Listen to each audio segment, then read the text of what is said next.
Sí, que pas altres sí, mitjans? sí, front a, anem a dir, mitjans impresos generalistes, per dir d'alguna manera, està aguantant millor la crisi. En aquest sentit, la seva difusió cau menys que els grans diaris de Barcelona.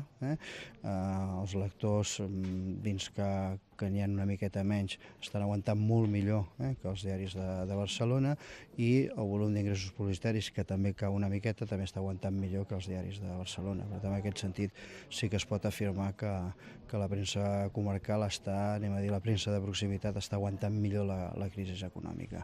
En aquests moments ja el 65% dels diaris de premsa comarcal ja estan també en versió digital, i el que és més important, que estan en versió digital i en diversos formats. Per tant, ja estan per PC, per tablet, per iPhone.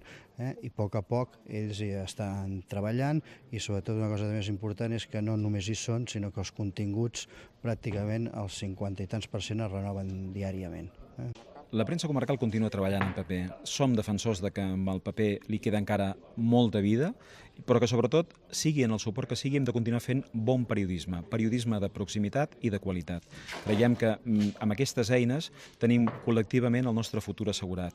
El suport creiem que serà el menys important, però sí que creiem que en el paper encara li queden força anys de vida, malgrat que la nostra entitat està ja treballant amb edicions digitals. Enguany acabem d'incorporar 29 diaris digitals a la nostra associació.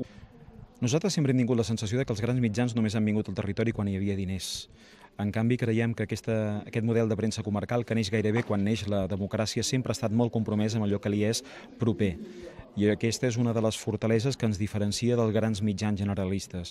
Avui en dia, els grans mitjans generalistes, amb les retallades, l'única cosa que estan aconseguint és molta homogeneïtzació en cadascun dels mitjans. En canvi, dos mitjans de premsa comarcal ocupen espais diferents, retraten d'una manera semblant realitats molt diverses.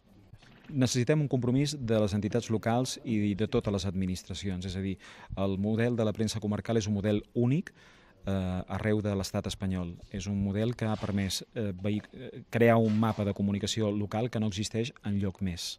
Per la qual cosa, si considerem que aquí hem de preservar aquesta transversalitat, aquesta pluralitat informativa que hi ha en el país, no només les administracions hi han d'apostar, sinó que també demanem la complicitat dels nostres lectors, dels nostres anunciants i sobretot d'aquells que hi treballem, per fer la feina de la millor manera que sapiguem.